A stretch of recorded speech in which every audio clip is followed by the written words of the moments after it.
Bonjour à tous, je suis Léo Barnier, journaliste à la Tribune. Nous sommes ravis de vous accueillir aujourd'hui pour ce premier sommet aéronautique et spatial de Bordeaux Métropole.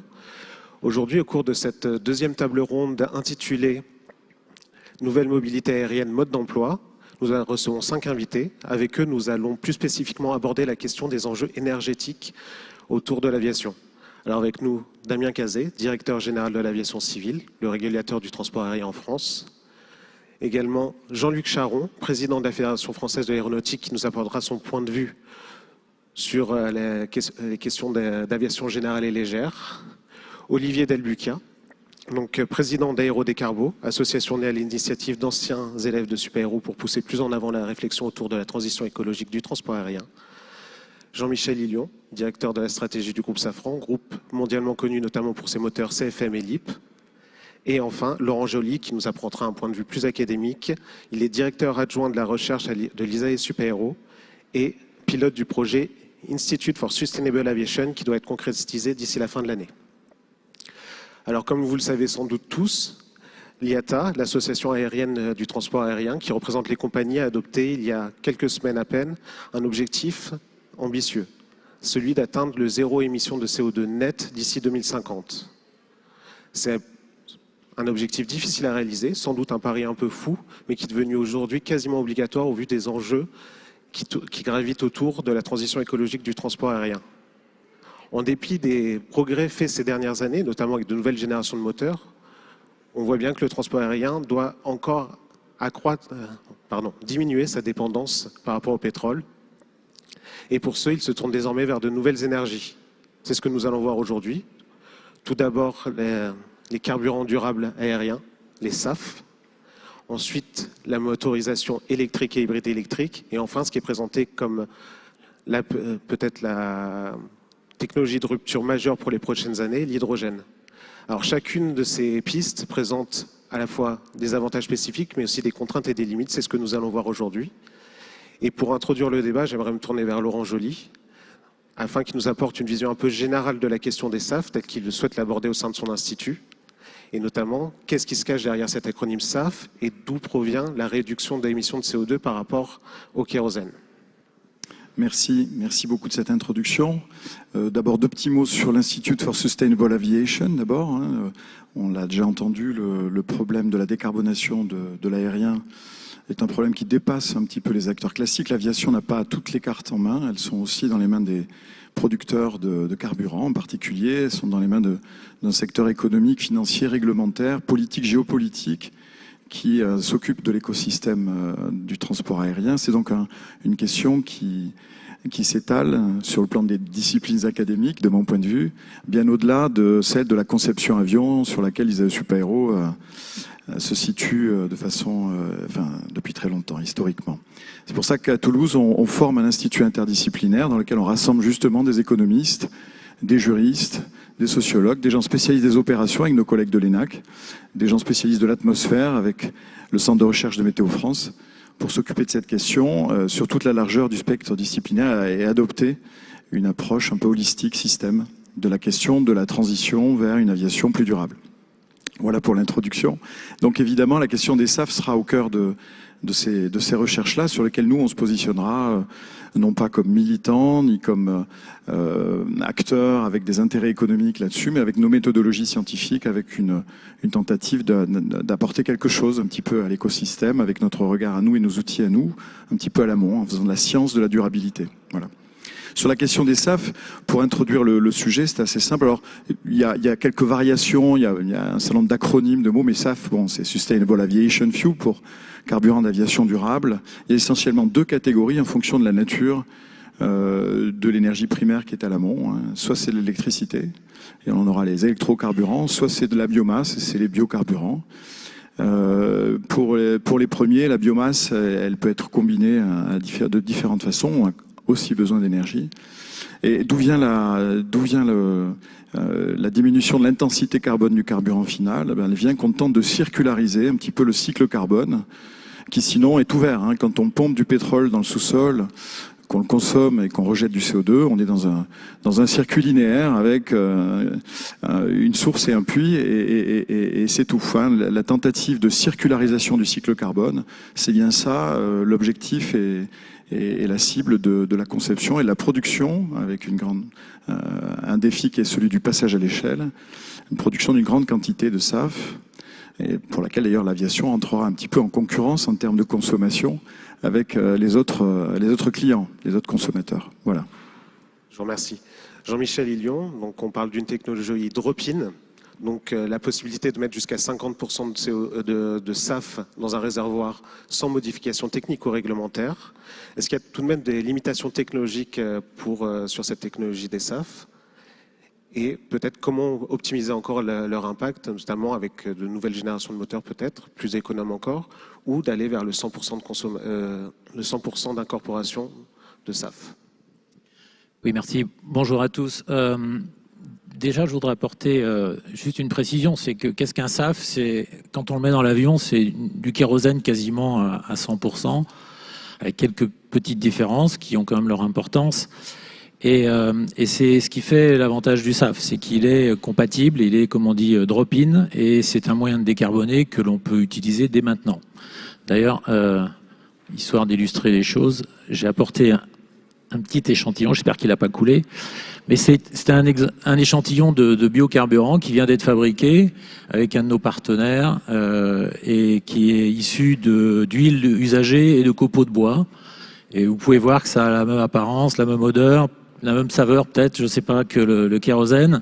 Et finalement, c'est assez extraordinaire de se rendre compte qu'on est capable de fabriquer quelque chose en substitut du pétrole, quoi. Donc c'est une réalité qui est vraie aujourd'hui. Il faut qu'elle soit à des dimensions industrielles. Alors, le gros avantage, c'est qu'elle est drop-in. Et si je peux me permettre d'apporter un petit complément, dans notre objectif final, qui est de limiter le réchauffement, cet été encore, il y a eu des rapports du GIEC, du groupement des spécialistes de l'ONU, de la TAG aussi, ça a été cité, qui ont expliqué quels devaient être les objectifs. Donc bien sûr, être carbone neutre le plus vite possible est important, et l'objectif qui vient d'être pris est fondamental. Mais ils nous ont expliqué aussi qu'on a un certain crédit d'émission de CO2 devant nous. Et que nous, l'humanité, et que ce crédit, si on le dépasse, on ne tiendra pas les objectifs de 1,5 degré ou 2 degrés, tout dépend de ce qu'on se fixe comme chiffre. Et ça veut dire donc que dans les objectifs de décarbonation de l'aérien, il est très important qu'on puisse agir massivement jusqu'à 100% de décarbonation à la fin, mais aussi très vite. Parce que plus on attend, plus on consomme ce crédit, et plus l'objectif va être difficile à la fin. L'avantage des e-carburants, ou des biocarburants, c'est qu'ils sont drop-in, donc on peut les utiliser aujourd'hui. Vous l'avez dit, nos moteurs, nos avions sont certifiés pour utiliser 50%, c'est-à-dire un mix. Ils sont mélangeables avec le kérosène fossile et ils sont utilisables à 50%. Alors, les limites, pour répondre à votre question, technologiques, elles sont liées au fait que dans le kérosène, aujourd'hui, il y a certains additifs, enfin certains composants supplémentaires en très petite quantité, mais qui ont un rôle un peu de lubrifiant, qui viennent aider à la lubrification des joints, élastomères, et qui empêchent une certaine corrosion des circuits, avions et moteurs. Et donc nos équipes travaillent avec tout l'écosystème pour parfaitement comprendre le rôle de ces substituts, quelle est la valeur minimum qu'on peut avoir sans rien faire dans l'avion et le moteur, ou bien que doit-on modifier, par exemple avec des nouveaux élastomères ou des quelques produits pour ne plus être sensible à ces produits-là et utiliser les biocarburants à 100%. C'est essentiellement à ce niveau-là que l'enjeu se situe. Techniquement, c'est pas énorme et on connaît déjà les solutions. Donc on sait d'ores et déjà dire que dans les futurs moteurs, nous aurons ce genre de solution. Et si la ressource est au rendez-vous, on saura même l'introduire plus vite s'il fallait et passer à 100% d'utilisation de biocarburants. L'enjeu se situe essentiellement au niveau de la capacité de l'industrie à produire et à fournir aux compagnies aériennes ces biocarburants. Très bien, je vous remercie. Vous anticipez peut-être un peu ma prochaine question, donc je me tourne vers Olivier Delbucqa. Donc on voit que malgré cet intérêt, malgré cette absence de limitation technologique, les SAF aujourd'hui représentent moins de 1% du carburant utilisé à travers le monde. Comment expliquer un tel décalage? Merci de votre question et de votre introduction. Je vais juste dire un mot sur qui on est, si vous le permettez. Donc, le collectif Aérodécarbo qui a contribué à écrire avec le Shift Project un rapport qui s'appelle Pouvoir voler en 2050. Ce qui est important pour nous de dire, surtout dans cette assemblée-là, c'est que nous sommes des passionnés d'aérien. C'est important de le dire, et à la fois avec une conscience climatique assez élevée et une compréhension qu'on essaye de creuser de plus en plus loin. Pourquoi est-ce qu'on ne l'utilise pas? J'ai un peu de mal à répondre à cette question, mais en tout cas, ce qui est clair, c'est que cette question-là est pour moi symptomatique du type de problème auquel on fait face et des solutions qu'on tente d'y apporter. Effectivement, aujourd'hui, les technologies, elles sont là. Vous avez montré, les technologies sont là. La technologie des électrocarburants, procédé Fischer-Tropsch, il existe depuis la guerre. Les avions de nouvelle génération, là, actuels, les A320, les A320neo, A350, ont une capacité de 50% de biocarburant. Mais, effectivement, il n'y en a pas. Il n'y en a pas assez. Donc, en fait, ce que montre cette chose-là, alors pourquoi il n'y en a pas assez? C'est très probablement une question de prix, aujourd'hui, de prix du pétrole versus le prix des biocarburants. Mais en tout cas, pour moi, c'est symptomatique du fait que la solution n'est pas... En réalité, la solution n'est pas vraiment technologique. On pourra faire enfin, la solution au problème global n'est pas que technologique. Et le fait qu'on se retrouve dans cette situation-là où on a les avions aujourd'hui qui sont capables de voler avec 50% de carburant alternatif, mais qui ne volent avec moins de 1%, en fait, c'est tout le nœud de la question. C'est-à-dire que la complexité, c'est bien de passer à l'échelle, avec tout ce que ça implique comme transformation de la chaîne énergétique, et tout ce que ça implique si on parle d'électrocarburants, d'externalité énergétique. Le nœud du problème aujourd'hui, et finalement, effectivement, je rejoins ce que disait Laurent, l'aviation est presque en bout de chaîne, c'est une application finalement, c'est un consommateur d'énergie, parmi beaucoup d'autres consommateurs d'énergie. Le nœud du problème, c'est la quantité d'énergie bas carbone qu'on va avoir à notre disposition et la capacité qu'on aura à la flécher vers l'aviation, effectivement. Donc pourquoi on en est là aujourd'hui? Je pense que les prises de conscience sont en train d'arriver, voilà, au rythme, voilà, là, ça a l'air de s'accélérer, on peut s'en féliciter. Néanmoins, ce qui est important d'avoir en tête, c'est que le problème est vraiment énergétique et systémique et que là, on est typiquement dans un cas symptomatique du problème qui pourrait se reproduire, on en parlera tout à l'heure, avec l'avion à hydrogène, justement. Très bien. Damien Cazet, justement, on voit aujourd'hui les difficultés à développer ces SAF. La question qu'on se pose, c'est que fait l'État aujourd'hui pour accompagner le développement des SAF, notamment pour stimuler la production, mais peut-être aussi pour aider les compagnies aériennes à absorber le surcoût. Je suis d'accord avec ce qui a été dit précédemment. D'abord, on est en bout de chaîne, il y a beaucoup qui a été fait. Ça dépend aussi de la prise de conscience qui est en train de naître et on ne peut pas juger d'un process à son début. En revanche, on n'a pas beaucoup de temps et il faut aller vite. Alors ce qu'on fait, d'abord, on essaie de promouvoir cette filière industrielle, ce qui n'est pas évident parce que c'est en concurrence avec d'autres usages et si possible, des filières industrielles qui soient vertueuses. Parce que si c'est pour faire un mécanisme qui conduit à créer d'autres émissions carbone pour éviter celles-ci, on n'aura rien gagné ou on aura tout perdu. Et donc, on a lancé un appel à manifestation d'intérêt. Il y a 15 projets industriels, il y a 200 millions d'euros qui ont été annoncés. Et là-dessus, on est dans une course avec le reste des pays européens, avec les États-Unis. Donc, il y a une course industrielle pour qu'on soit sur ce sujet-là. Deuxièmement, vous le disiez, au-delà de l'existence du matériau, il faut qu'il y ait une incitation réglementaire, financière. Donc, c'est ce qui a été mis en place par le projet de taxation. Soit vous utilisez, soit vous payez.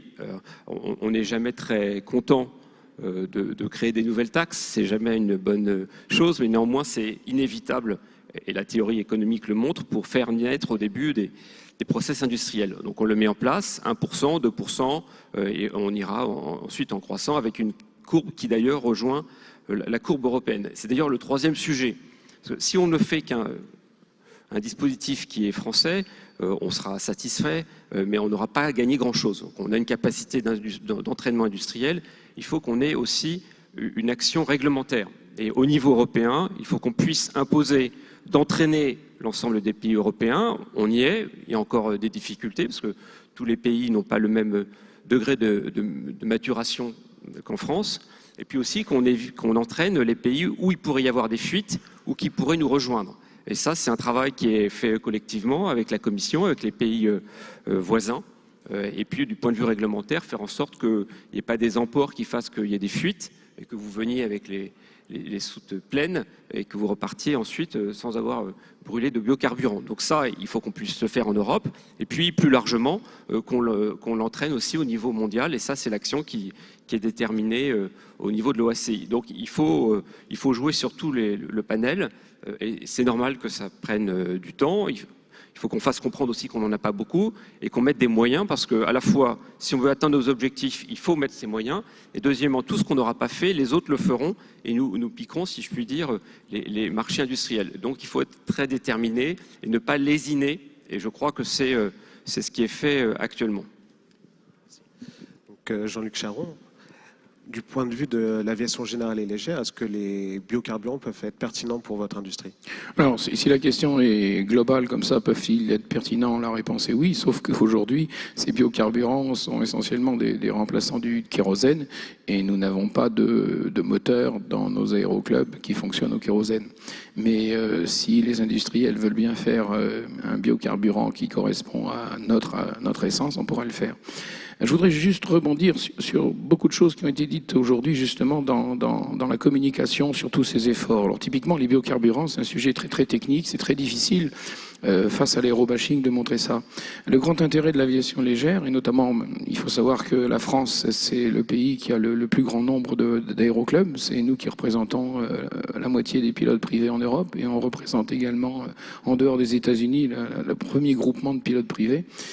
Et nous avons 600 aéroclubs sur 450 terrains. Et ça, c'est ce qui permet de montrer ce qui va se faire. Nous le faisons actuellement avec l'avion électrique.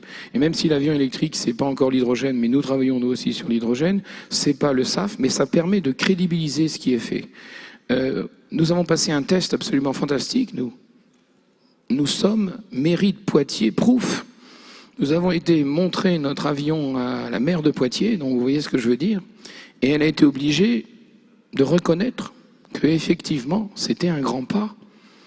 Et cet été, nous avons fait voyager un de nos avions électriques. Et nous avons fait 21 présentations auprès de chambres de commerce, etc. Et nous sommes notamment passés en Nouvelle-Aquitaine. Et on voit la surprise des acteurs de terrain, on voit la surprise du public à voir qu'effectivement, ah oui, c'est vrai. Ah oui, c'est vrai. La transition énergétique est en cours et j'invite tous les acteurs, les grands acteurs qui promettent des choses pour 2030 ou 2050 à penser à l'aviation légère pour crédibiliser leurs propos. Parce que quand on promet quelque chose pour 2030 mais qu'on n'a rien à montrer avant, on décrédibilise ce propos. Surtout dans un contexte où, rappelez-vous, la parole institutionnelle a été d'autant plus décrédibilisée avec cette affaire de Covid et tout ce qui va avec. Tandis que là, on voit quelque chose qui se fait déjà et ça crédibilise les promesses futures. Je vous remercie. Vous avez notamment introduit la question de la motorisation électrique et hybride électrique. Est-ce que ça adresse peut-être mieux vos problématiques que les SAF aujourd'hui? Ah oui, ça nous intéresse totalement. Donc pour le moment, l'avion électrique, il est limité. Alors tout le monde parle de l'autonomie. Dès lors que sa mission aujourd'hui, c'est l'école de début et l'entraînement autour de piste, il est adapté à sa mission. Et si on devait choisir, c'est pas l'autonomie qu'on chercherait à augmenter, mais c'est le temps de recharge qu'on chercherait à faire diminuer. Et on travaille aussi sur, on est en lien avec tous ceux qui sont sur des projets d'avions hybrides et d'avions aussi qui utilisent du carbone, mais avec des consommations beaucoup moindres. Et je pense notamment à Elixir. Et tous ces sujets-là non seulement nous intéresse, mais nous sommes extrêmement investis dedans et j'insiste vraiment sur cet aspect-là, ça permet aussi de crédibiliser les projets futurs. Ça, c'est un point extrêmement important. Il faut procéder étape par étape et le ministre des Transports, Jean-Baptiste Djebbari, l'a dit, c'est quand même par l'aviation légère qu'on pourra faire sortir et montrer les premiers exemples. Ça a été vrai avec l'avion électrique, ça sera vrai aussi avec l'avion hydrogène. Avant de faire un avion de transport commercial lourd à hydrogène, on aura des avions en aviation générale qui fonctionneront en hydrogène. Je vous remercie. Donc on avait le point de vue de l'aviation générale et légère, mais Jean-Michel Hillion, est-ce qu'aujourd'hui, ces motorisations électriques ou hybrides électriques peuvent être exportées vers des avions de plus grande capacité? Alors d'abord, je ne peux que soutenir effectivement ce que vous venez de dire. Dans l'électrique, il va falloir passer, comme dans souvent des solutions techniques, dans des versions croissantes de puissance et donc de taille d'avion. Et bien sûr, l'aviation d'entraînement, l'aviation légère, est un formidable vecteur pour pouvoir lancer ça. Le groupe Safran a, dans le domaine de l'électrique, une panoplie de moteurs électriques qui peuvent aller bien au-delà même des besoins de ce type d'aviation. Et quand on regarde les applications potentielles aujourd'hui, techniquement, ce type d'avion jusqu'à des avions de petite taille, transport peut-être d'une dizaine de passagers, tout à fait envisageable. Il y a trois solutions pour l'aviation électrique décarbonée. Il y a bien sûr un moteur électrique avec des batteries. Aujourd'hui, il y a quand même une certaine limite, notamment sur la capacité et la masse des batteries, même en projetant ce que peut faire la techno à 10-15 ans. Si vous faites le calcul, je parlais de l'aviation légère, c'est de l'ordre de 100 kW, la puissance des moteurs. Dans de l'aviation petit transport régional, l'ordre du mégawatt, un A320, c'est plutôt 20 à 30 mégawatts le moteur. Quand vous convertissez ça en batterie, pour faire une mission typique équivalent d'un A320, c'est la même masse que l'avion max take-off weight aujourd'hui qu'il faut mettre comme batterie pour pouvoir le propulser et faire la mission. Donc on voit qu'il y a un gap, mais dans les petits avions, ça n'existe pas. Donc première solution, la batterie avec ses limites. La deuxième, c'est d'utiliser une énergie alternative, et notamment l'hydrogène, avec des piles à combustible. C'est également un sujet sur lequel nous travaillons. Et là, à ce moment-là, vous stockez l'énergie sous forme d'hydrogène. La pile à combustible, on peut imaginer en plus que ça soit sous forme gazeuse.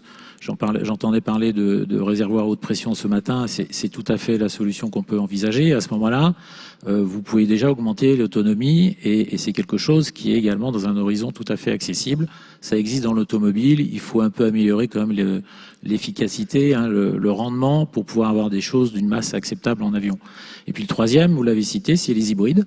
C'est-à-dire si on veut aller un peu plus loin, au moins dans une étape intermédiaire en tout cas, c'est de mixer un moteur électrique qui vient propulser l'avion avec, disons, une turbine à gaz qui peut être associée de différentes façons, soit derrière au niveau de la génératrice, soit en parallèle qui vient elle-même donner de la poussée.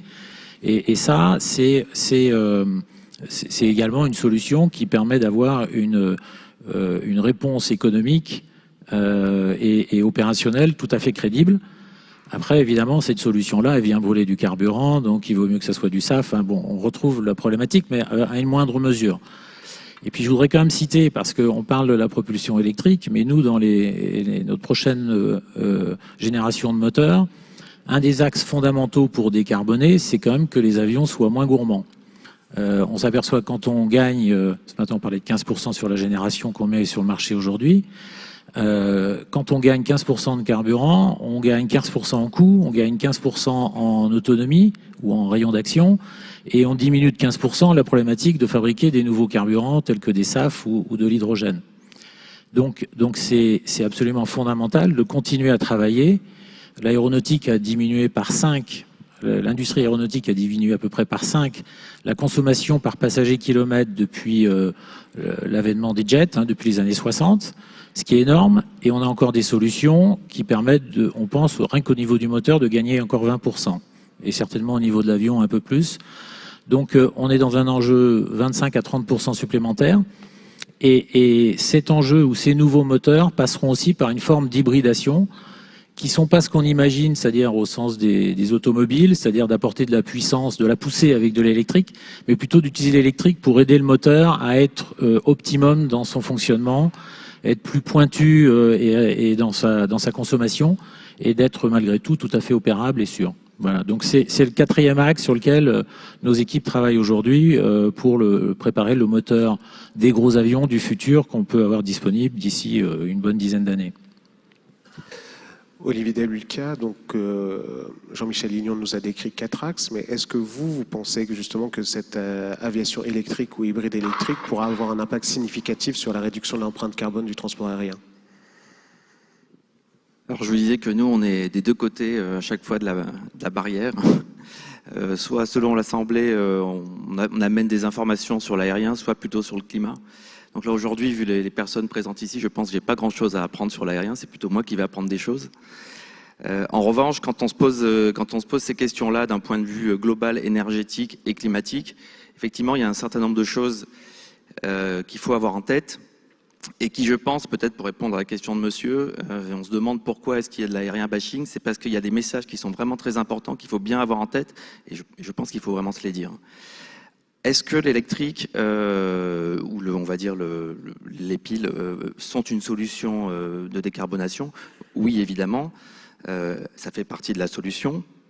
Je souscris tout à fait avec les messages qui ont été dits là, de dire qu'effectivement, de commencer par les petits avions, c'est effectivement une façon d'éprouver la technologie, il n'y a aucun problème avec ça.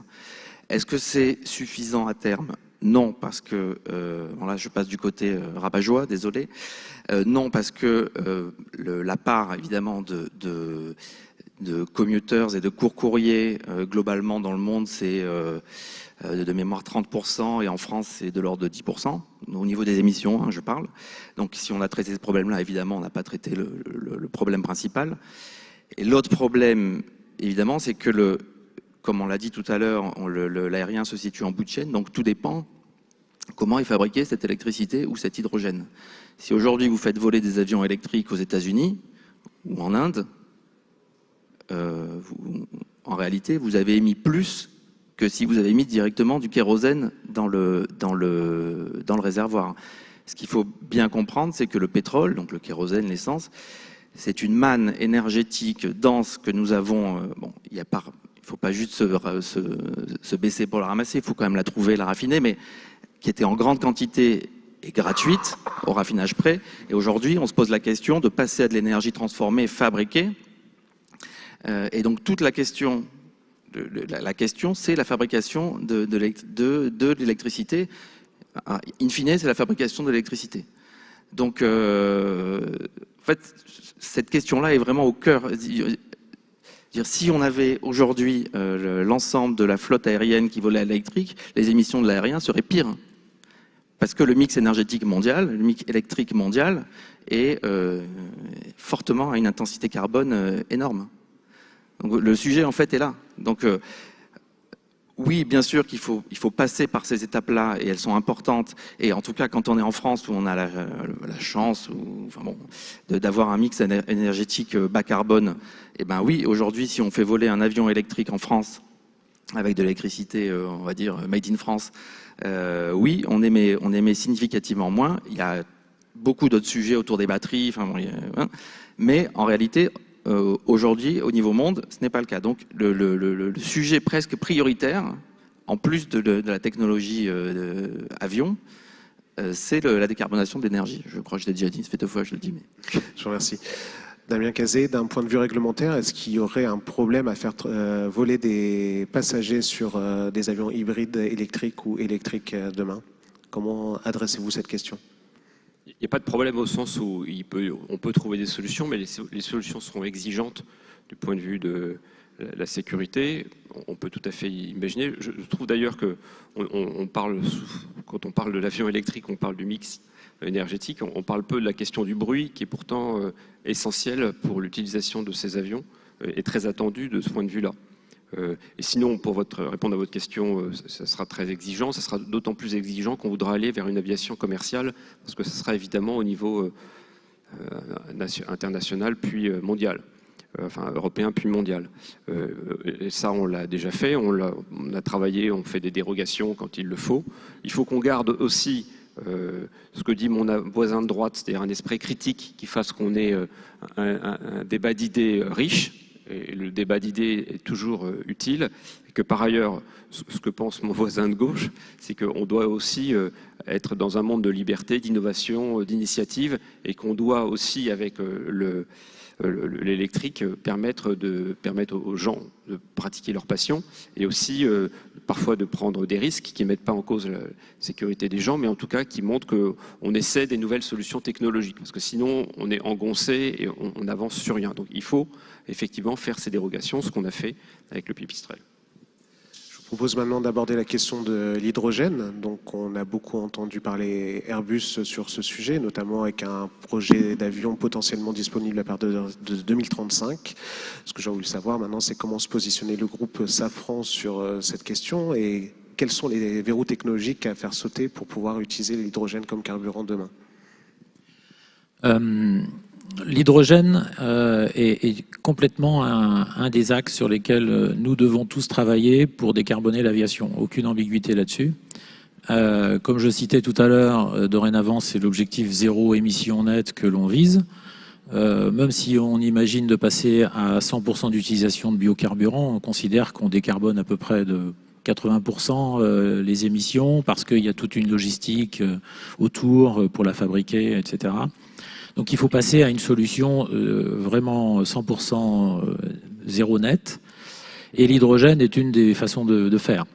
Sans compter qu'au niveau des rejets en altitude, ça permet quand même de limiter, il y a des sujets à traiter, mais ça permet de limiter des rejets également. Évidemment, ça soulève la question qu'on vient de citer, c'est que cet hydrogène, il doit être vert. C'est fondamental. Mais en assumant, et c'est une partie de l'équation qu'il va falloir traiter avec les acteurs de la chaîne, pas simplement l'aéronautique. Et nous investissons au-delà de l'aéro parce que voilà, le pire, ça serait de s'attendre mutuellement. Et je pense que ce qui est important, c'est qu'on s'entraîne et que on aille plus vite que ce qui est prévu, si on peut, de façon à ce qu'il y ait un effet d'émulation et d'entraînement. Et sur l'hydrogène, c'est une solution qui, à terme, sera absolument nécessaire. Je dis à terme parce qu'elle soulève quand même des questions techniques un peu plus importantes qu'il faut traiter. Autant, comme je disais, les SAF sont des carburants drop-in qu'on peut utiliser dans les avions d'aujourd'hui. L'hydrogène, pour l'aéronautique, on va dire il y a deux possibilités d'utilisation. Celle qu'on vient de citer, liée à l'électrique, avec des piles à combustible, ça sera, je pense, enfin, j'en sais rien, mais disons, très certainement les premières applications. Et puis ensuite, l'utilisation d'hydrogène dans un moteur à combustion, un réacteur comme nous faisons. Et là, très probablement, vu les puissances, vu les consommations, vu la masse, ou plutôt le volume que représente 1 kg d'hydrogène, il faudra passer à du liquide. Donc cryogénique, moins 253 degrés. Hervé Gilibert le citait ce matin, on a une grande expérience avec Airbus, Safran et Ariane Group et les lanceurs spatiaux. C'est une dimension technique qui est quand même très pointue.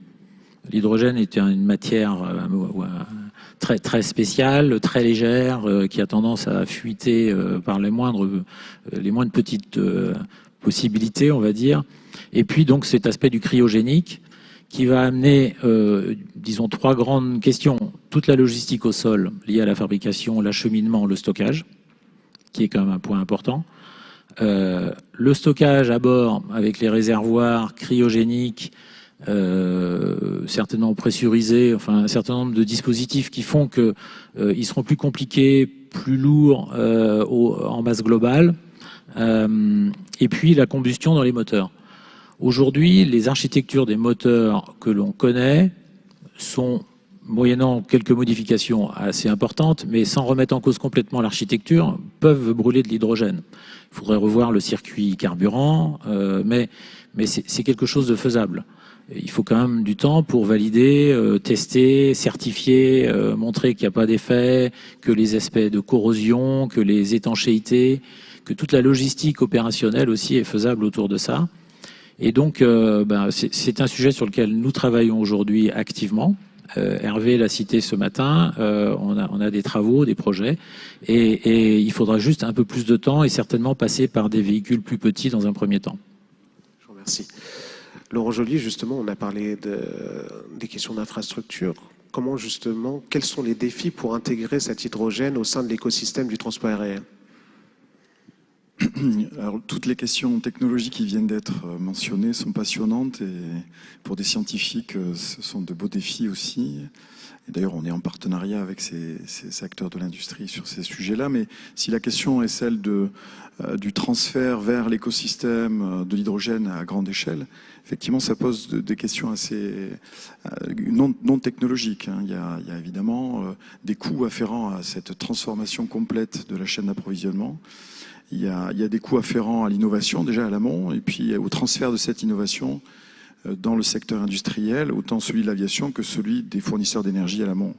Et la grosse marche à franchir, il me semble, elle est plutôt de nature financière. Comment est-ce qu'on finance cette transformation du secteur? Il ne faut pas écrouler le secteur si on l'assèche complètement dans sa capacité d'investissement, on n'aura pas la faculté de franchir cette marche. Donc il y a une transition qui est à prendre pour une substitution progressive par les carburants nouveaux, les SAF et l'hydrogène après.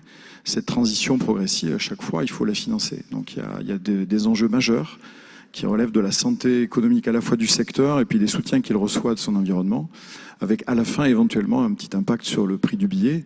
Donc au final, il y a quelqu'un qui paye le billet, hein, c'est le voyageur. Donc il y a un écosystème global avec des acteurs. Et ce paquebot-là, l'amener à recourir à de nouveaux carburants qui vont demander de transformer à grands frais l'ensemble du dispositif technique, c'est pas donné, c'est pas une équation simple. Il faut absolument piloter cette trajectoire, cette transformation avec de l'objectivité, avec de l'évaluation, pour être certain qu'on ne va pas dans une voie sans issue et qu'il y a effectivement une issue par le haut à ces questions de compromis, technologie, économie, réglementation, certification, safety. Et c'est bien ça l'enjeu qui est devant nous. Je vous remercie.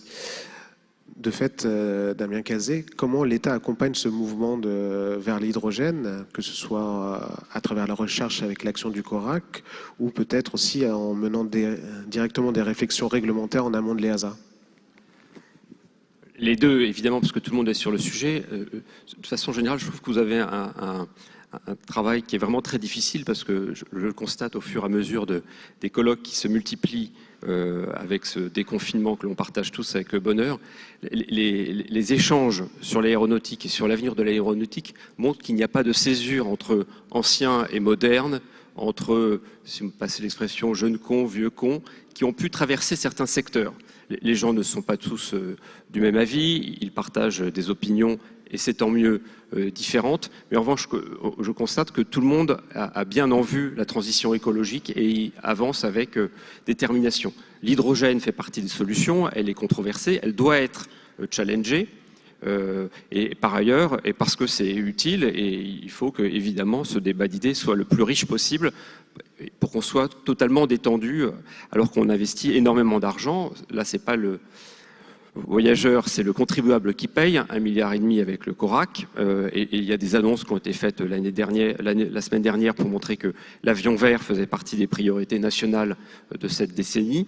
Et par ailleurs, on a un aspect réglementaire, ça a été dit, parce que ça impacte aussi à la fois la sécurité, mais aussi l'équipement des aéroports avec des questions de sécurité industrielle qui doivent être pris en compte dès maintenant. En tout cas, moi, je constate avec satisfaction que tout le monde est vraiment bien orienté sur ce sujet-là. Encore une fois, il faut qu'il y ait ce débat, parce qu'il y a aussi des pistes qui peuvent être des impasses, mais tant qu'on ne les aura pas tenter, eh bien on ne saura pas. L'hydrogène, de ce point de vue-là, est très porteuse et on est vraiment très mobilisés. On n'est pas les seuls. Il ne faut pas qu'on soit les seuls, surtout parce que rien ne serait pire que d'avoir, au plan de vue réglementaire, une Europe qui s'organiserait entre soi avec des solutions très coûteuses, mais qui ne seraient pas partagées dans le reste du monde.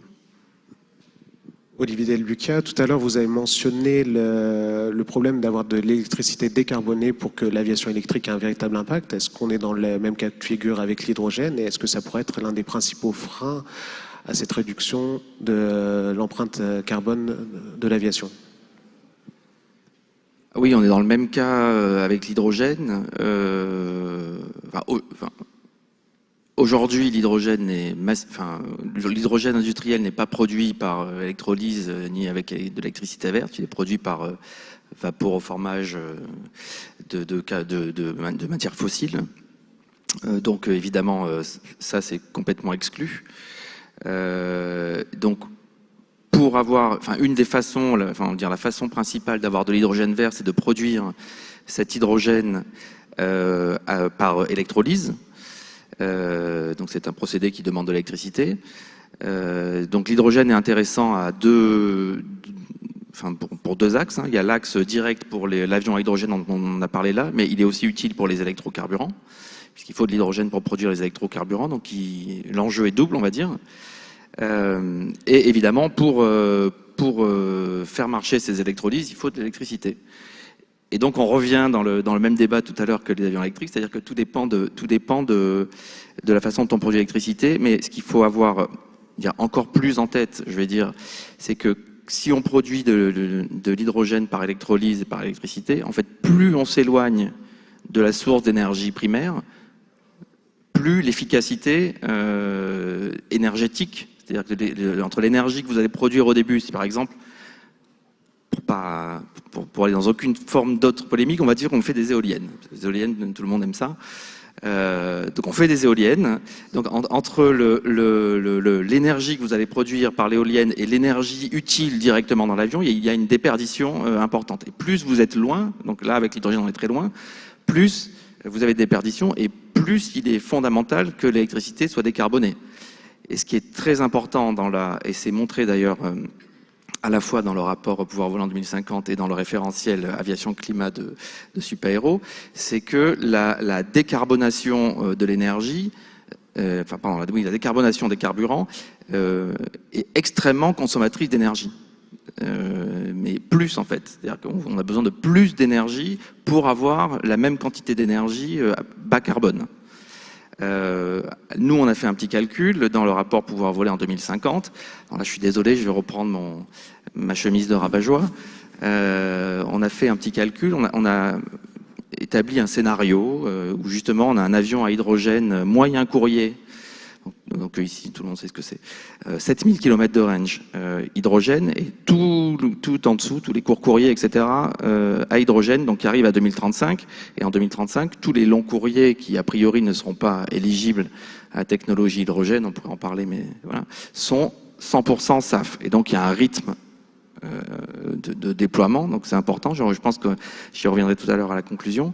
Et donc en 2050, on est dans cette situation-là, et depuis 2024, où on a pris l'hypothèse qu'en 2024 on reprenait le trafic croît de 4% par an de 2024 à 2050.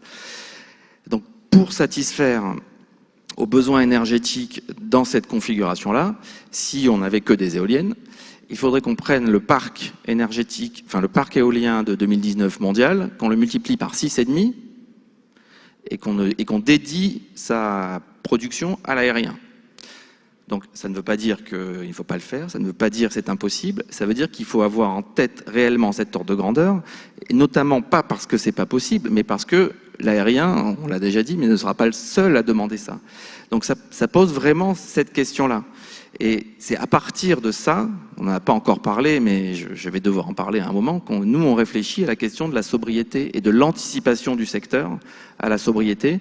Et je rejoins tout à fait ce que disait monsieur en face de moi sur le questionnement de si on est dans une réflexion de sobriété ou de moindre croissance, à quoi on veut que ça serve l'avion. Je pense que cette réflexion est fondamentale. Justement, avec cette dernière réflexion, vous introduisez peut-être la conclusion de cette table ronde. Donc, je voulais poser une dernière question à l'ensemble des invités. C'est, au vu des évolutions technologiques que nous venons de présenter, est-ce que ce sera suffisant pour atteindre ce zéro émission nette de CO2 d'ici 2050, ou est-ce qu'on devra passer par d'autres mécanismes, peut-être de la compensation carbone, ou, comme vous l'avez dit, une réduction de la croissance, voire une diminution du trafic dans les prochaines années? Je ne sais pas si quelqu'un veut prendre la parole. Laurent Joly. C'est une question qu'on me pose souvent sous cette forme. Est-ce que ce sera possible ou pas? Ça demande à la personne à qui on la pose d'essayer de deviner l'avenir. C'est pas très simple de deviner l'avenir. Il faut pas collectionner les raisons de ne rien faire ou les obstacles qui sont devant nous. Au contraire, l'aviation est habituée justement à regarder en face les obstacles qu'elle a à traiter. Moi, j'ai pas comme personne ici peut-être la réponse à la question en mode binaire. Moi, il me semble que il faut avoir une vision objective de ce que sont les leviers pour cette transformation et puis activer tous ces leviers en même temps. Il y a des emplois en jeu, il y a des externalités positives aussi à l'aviation qui sont en jeu, qu'on a bien envie de garder. Et donc, il faut être ensemble, collectivement, dans l'écosystème et aux conditions limites avec les autres acteurs du problème pour arriver à rendre ça possible, à inventer l'avion décarboné de demain. Oui, notre message par rapport, on a parlé du flight bashing. Notre message, nous, d'industriels, c'est que il y a trois dimensions dans le problème. Il y a la dimension technologique, la dimension industrielle et économique. Dans la dimension technologique, c'est de dire que les solutions existent. Elles passeront par la combinaison de tout ce qui existe, les biocarburants, l'hydrogène, l'électrique et les avions plus efficaces. Quand je parlais d'avions moteurs plus efficaces, je parlais pas de décroissance, mais je parlais bien de continuer à améliorer la performance technique. Mais sur l'aspect technique, notre message, c'est de dire ça existe et c'est possible. Après, il y a d'autres dimensions. La dimension économique est fondamentale et on aura besoin d'aide pour ça. Et puis, il y a la dimension industrielle qu'il ne faut pas négliger parce que on sort du simple périmètre de l'aéronautique, de l'industrie aéronautique, et nous allons devoir travailler sur une solution qui va entraîner les énergiciens ou chimistes. C'est pour ça d'ailleurs qu'on a fait un partenariat avec Total récemment, le groupe Safran, mais également toute la filière logistique, etc. Donc, et les investissements qui sont nécessaires associés à ça. Et là, ces deux dimensions économiques et industrielles, elles vont être fondamentales pour qu'on arrive à l'heure au rendez-vous. Je vous remercie. C'est l'heure de conclure cette table ronde. Donc, merci à mes 5 invités. Merci au public dans la salle et aux gens qui nous ont suivis en direct sur latribune.fr.